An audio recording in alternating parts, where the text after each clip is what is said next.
ja noch was. Nochmal Pause, nochmal neu. Hi ho und willkommen bei mir zu Hause. Ich nähe heute eine Projekttasche oder aber eine große Bobbeltasche. Gewünscht haben sich das Petra Friedhoff und Britta Marten.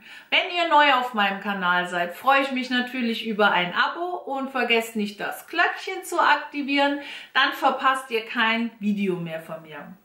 Als ich die Bobbeltasche genäht habe, habe ich ganz viele Anfragen gekriegt, wie groß die denn ist. Und dann oft gehört, oh schade, die ist zu klein für meine Bobbel. Also gibt es jetzt hier die größere Version. Die hat einen Durchmesser von 25 cm und ist ca. 26, 27 cm hoch. Die hat außen mehrere Taschen. Da kann man dann Stricknadeln, Häkelnadeln, eine Schere oder einen Block oder eine Zeitschrift reinmachen und einen Stift. Oben wird sie nur mit einem Kordelzug geschlossen und da kann man dann halt das Strickgut oder Häkelgut reinmachen und die Wolle. Und hat auch noch zwei Henkel, mit denen man das tragen kann. Und die Henkel habe ich heute selber gemacht und dafür habe ich mir ein Wendewerkzeug von Prim bestellt. Absolut genial. Also das ging super easy, super schnell zu wenden. Ich habe sonst immer Gurtband benutzt, weil ich das mit dem Wenden, das hat so lang gedauert. Dann ist das krumpelig geworden, dann konnte ich das nicht wenden, dann ist mir die Naht eingerissen. Und dann wurde ich schon ungeduldig und dann habe ich immer gesagt, nee, ich mache das nicht selber. Und das ist absolut genial. Also das ist so ein Dreierpack. Das sind verschiedene Größen. Kommt ja drauf an, was man wenden will. Und also das ging wirklich absolut super schnell zu wenden. Ich packe euch den Link von diesem Wendewerkzeug unten in die Infobox rein. Und die Flisseline S320, die ich hier für die Außentasche benutzt habe, den Link packe ich euch auch unten in die Infobox rein. Und natürlich den Link zu meinem kostenlosen Schnittmuster, der ist auch unten in der Infobox drinnen. So, dann genug geredet, dann wünsche ich euch viel Spaß. Die Fließeinlagen zuerst auf alle vorgesehenen Stoffteile draufbügeln. Und die Fließeinlage für das Stoffteil B, die ist ja nur zur Hälfte. Das heißt, ich habe mir das Stoffteil B zuerst links auf links mittig der Länge nach zusammengeklappt, habe dann einmal drüber gebügelt und habe dann die Fließeinlage hier mittig an meine Kante hier oben dran gelegt und dann das drauf gebügelt. Und jetzt habe ich hier eine rechte Seite von dem Stoffteil B und auf der Rückseite ist auch eine rechte Seite. Dann markiere ich mir alle 15 cm, also das markiere ich mir, 15 cm.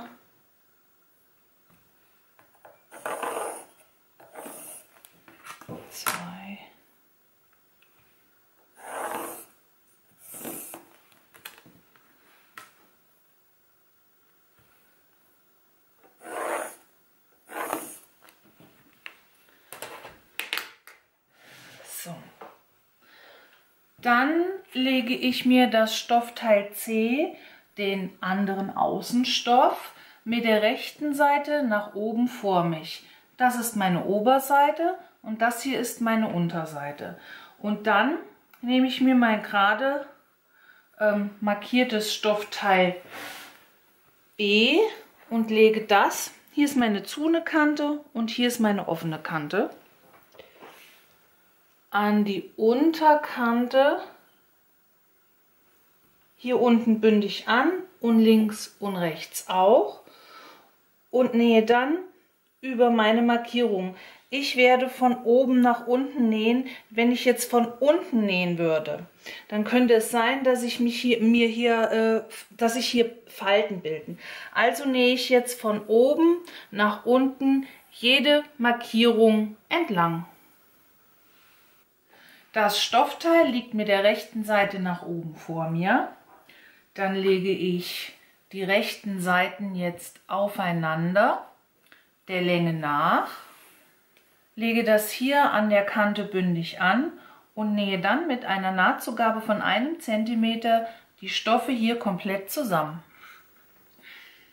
Die Nahtzugabe habe ich mir mit einer Zickzackschere zurückgeschnitten. Dann kann ich das erstmal kurz beiseite legen und nehme mir jetzt die beiden Stoffteile G für die Henkel. Und die klappe ich mit den rechten Seiten aufeinander. Also rechts auf rechts der Länge nach. Nicht wundern, mein Stoff ist auf beiden Seiten blau. Der hat keine wirklich rechte Seite. Und nähe die lange Seite und eine kurze Seite zusammen. Und genau dasselbe mache ich bei dem anderen Henkel auch. Die Ecke habe ich schräg zurückgeschnitten und meine Nahtzugabe habe ich mit einer Zickzackschere zurückgeschnitten. Und jetzt geht es ans Wenden. Ich habe es mir bisher immer so schwer gemacht bei den Wänden.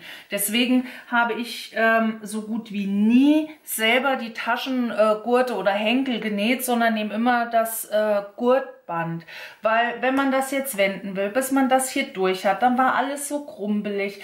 Das hat für mich immer so lange gedauert und da wurde ich immer nervös bei und ungeduldig. Das ging gar nicht. Und ich habe was Neues entdeckt. Und zwar, es ist jetzt schon ausgepackt, so ein Wendeset von Prim. Das sind solche 3 ja, Stäbchen mit so einem Rohr dabei. Und ich bin begeistert. Das hat mich knapp 8 € gekostet. Ich packe euch den Link unten in die Infobox rein. Und man macht das so auseinander. Und das Röhrchen stülpt man dann hier unten in die Öffnung rein, bis oben hin, also bis fast oben hin. Seht ihr hier, so ist das noch. Dann kann man mit der Spitze in das Röhrchen hier den Stoff so reinstülpen. Dann kommt er hier raus und zack, fertig gewendet. Wahnsinn, dass ich mir das nicht schon vorher gekauft habe. Meine Güte. Also, und dann die Kanten hier schön aufeinander legen und auch das Schöne dabei ist, mit diesem Stäbchen kann ich sogar jetzt auch noch die Ecken hier schön ausformen. Das ist eine Arbeitserleichterung. Dann drüber bügeln und da habe ich schon mal bei dem anderen Gurtband gemacht und vorbereitet auf der rechten und auf der linken Seite einmal knapp kantig absteppen. Den Außenstoff mit den Taschen habe ich jetzt einfach nur auf rechts gewendet und mittig hingelegt. Also hier auf der einen, was heißt mittig hingelegt? Auf der einen Seite ist meine Naht und habe das jetzt mir so vor mich hingelegt. Mit der rechten Seite nach oben. Und dann brauche ich die beiden Henkel. Und 8 cm von dem oberen Rand bringe ich mir jetzt den ersten Henkel an. Also ich fixiere mir den hier und nur auf der einen Stoffseite. Sieht man das hier? Jawohl, sieht man. Und aufpassen, dass alles schön gerade liegt. Und 8 cm von der anderen Seite. Da lege ich mir jetzt ebenfalls den Henkel an und aufpassen dabei, nicht, dass ihr das jetzt hier verdreht oder so, sondern dass das gerade ist. Auch da fixiere ich mir das und nähe dann innerhalb der Nahtzugabe, also so bei 0,5 cm hier drüber. Und auf der anderen Seite mache ich das genauso mit diesen 8 cm und den Henkel. Und beim Nähen natürlich aufpassen, nicht, dass der Stoff mit hier unter die Naht drunter kommt, sondern extra legen. Also nur die eine Seite mit dem Henkel zusammennähen, sonst habt ihr eure Oberseite zusammengenäht. Die Henkel sind jetzt hier am oberen Rand festgenäht. Jetzt auf links wieder wenden. Vorsichtig, also mit dieser dicken Einlage. Da ist das dann schon alles ein bisschen steifer. Aber hinterher beim fertigen Teil brauchen wir das dann für die Formgebung. Gut, Dann nehme ich mir das Stoffteil A, meinen Bodenaußenstoff, und den lege ich jetzt hier unten, also sieht man das ja, das ist meine linke Seite von meinem Stoff und hier ist die rechte Außenseite. Und meinen Boden, den lege ich jetzt mit der rechten Seite hier an, stecke mir das alles einmal drumherum fest und nähe dann den Boden. Also ich weiß nicht, ob ich jetzt alles hier wirklich richtig feststecke. Ich mache das gerne immer unter der Nähmaschine, dass ich mir das dann immer so weiter hinlege. Also einmal drumherum den Boden hier an dem Außenteil festnähen. Ich habe mir jetzt doch alles einmal drumherum festgesteckt und nähe jetzt vorsichtig, weil durch diese Einlage S320 ist das doch alles recht störrisch. Vorsichtig einmal drumherum. Und wenn ich im Kreis nähe, dann verriegel ich gar nicht am Anfang, sondern ganz zum Schluss nähe ich dann einfach über den Anfang nochmal drüber. Und ich packe mir immer nochmal in meine Tasche hier rein von hinten. So. Dann kann ich die Stoffe hier schön aufeinander legen und merke, ob auf meiner Unterseite sich eine Falte gebildet hat. Weil das möchte ich nämlich nicht. Die Nahtzugabe habe ich mir mit einer Zickzackschere zurückgeschnitten und dann kann ich das Außenteil erstmal beiseite legen und nehme mir mein Stoffteil D, meinen Innenstoff. Und der liegt jetzt mit der rechten Seite nach oben vor mir und den lege ich der Länge nach rechts auf rechts aufeinander und nähe dann mit einer Nahtzugabe hier drüber. Allerdings lasse ich mir hier auf der Seite eine ca. 12 cm große Wendeöffnung. Also hier auf der Seite habe ich mir jetzt eine 12 cm große Wendeöffnung gelassen. Und dann nehme ich mir das Stoffteil E, den Boden von meinem Innenstoff. Und den lege ich mit der rechten Seite, genauso wie beim Außenstoff auch, auf die rechte Seite hier unten beim Boden an, stecke mir das alles einmal drumherum fest und nähe dann auch hier mit einer Nahtzugabe von 1 cm einmal drumherum. Also entweder ich habe mich total vermessen oder krumm und schief genäht, keine Ahnung. Also mein Boden war irgendwie um einiges größer als mein Innenstoff gerade. Aber es ging auch so, ich habe das noch hingekriegt. Auf jeden Fall schneide ich mir die Nahtzugabe jetzt auch noch mit einer Zickzackschere zurück und dann kann ich das erstmal beiseite legen. Dann nehme ich mir die beiden Stoffteile F oben für meinen Tunnelzug. Und da nehme ich mir jetzt das ein und das liegt jetzt mit der linken Seite nach oben vor mir. Klappe das der Länge nach übereinander und falze hier die, Moment, jetzt kann ich es wieder so machen und falze das hier ein bisschen, dass ich jetzt auf der anderen Seite die Mitte sehe. So. Und von der Mitte gehe ich jetzt 3 cm nach oben, markiere mir das. Und auch 3 cm nach unten und markiere mir das hier. Und auf der anderen Seite ebenso, also 3 cm nach oben von der Mitte und 3 cm nach unten von der Mitte. Dann lege ich mir das andere Stoffteil F mit der rechten Seite nach oben vor mich. Dann nehme ich mir das zweite Stoffteil F und das lege ich mit der rechten Seite auf die rechte Seite des anderen Stoffes, so dass alles bündig aufeinander liegt und nähe jetzt die Seiten zusammen, aber lasse mir das Stück hier, was ich markiert habe, auf, also nur von hier bis nach hier, dann fange ich hier wieder an bis nach oben und auf der anderen Seite genauso.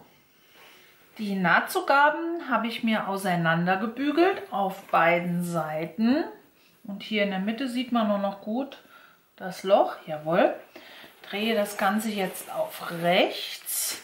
Ich weiß, es ist ein bisschen blöd, wenn Innen- und Außenseite, also sprich, wenn rechte und linke Seite gleich aussehen, aber ich sage es ja immer dazu.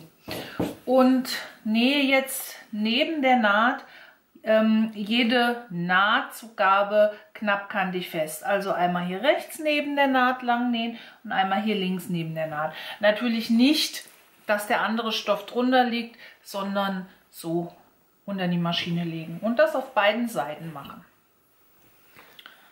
Hier sind jetzt meine Löcher und das ist meine Innenseite. Hier ist die Nahtzugabe.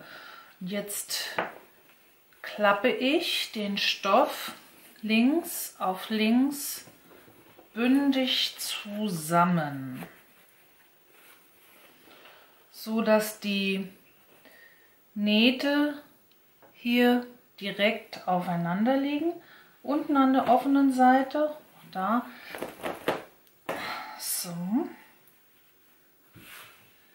Jetzt liegt das hier mit diesen Öffnungen nach oben. Und nähe jetzt 3 cm von dem Rand hier oben, nähe ich die Stoffe hier zusammen. Und ich werde mir das diesmal nicht markieren, sondern ich habe mir einfach auf meiner Nähmaschine, ich habe mir das Lineal drunter gelegt, direkt bei die 3 cm und habe dann ein Washi-Tape an die Seite angebracht. Und da nähe ich jetzt hier an der Seite, also diese Kante lege ich dann jetzt an das Washi-Tape an und nähe dann einmal hier drumherum. Das muss natürlich alles korrekt aufeinander liegen und natürlich nicht zusammennähen, sondern so einmal so drumherum nähen. Meine Außentasche ist auf rechts gewendet und dann nehme ich mir diesen Schlauch. Hier unten ist meine offene Seite. Hier ist es mit diesem Tunnelzug. Und die mache ich jetzt mit dem Tunnelzug nach unten über die rechte Seite von meiner Außentasche und orientiere mich jetzt hier, Moment, wo ist sie? An meiner Seitennaht hier. Also die Seitennaht von meiner Außentasche, die lege ich jetzt, also wenn man es braucht, findet man nicht, die Seitennaht von meiner Außentasche und die eine Naht von diesem Tunnelzugstoff lege ich direkt aufeinander und das stecke ich mir fest. Dann, ich mache das jetzt erstmal hier gerade.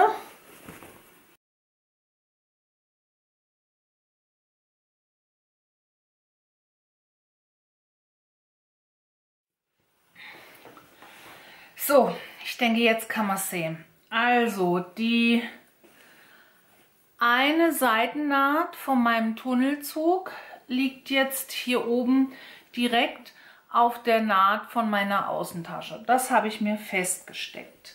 Und wie gesagt, hier unten ist der Tunnelzug zu und das hier ist die offene Seite.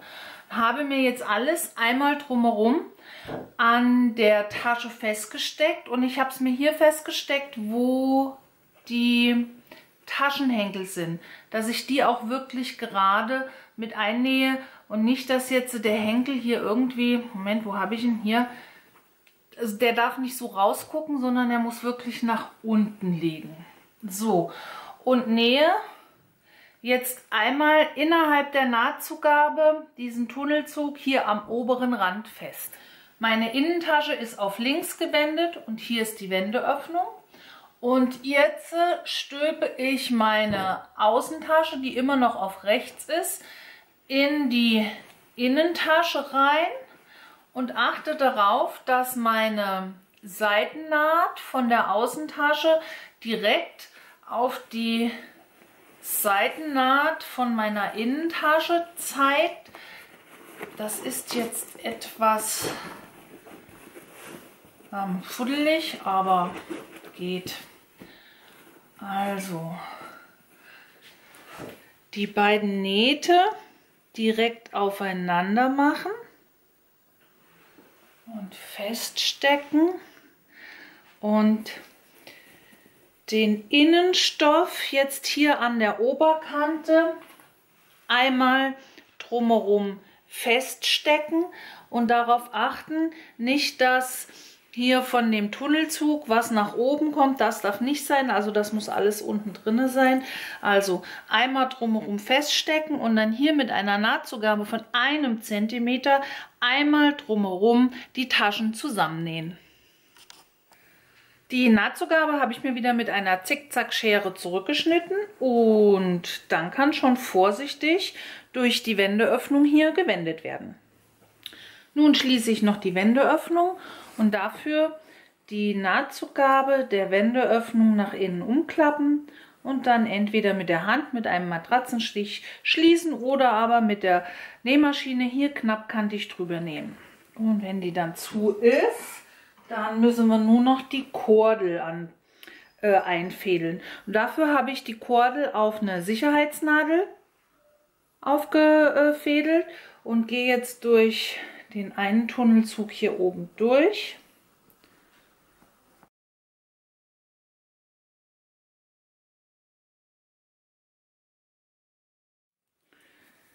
Und entweder ihr macht jetzt hier einen Kordelzugstopper rein. Ich werde die Enden einfach zusammenknoten, schön festziehen, dass das nicht wieder einfach aufgehen kann. Und die Kordel auf der anderen Seite, da fange ich hier an und fädel das dann hier auf und dann ist die Tasche schon fertig. Und fertig ist die Projekttasche oder große Bobbeltasche. Ihr könnt aber auch gerne nochmal hier in die Videos reinschauen. Vielleicht ist da ja noch was für euch dabei. Dann wünsche ich euch viel Spaß beim Nachnähen und bis zum nächsten Mal.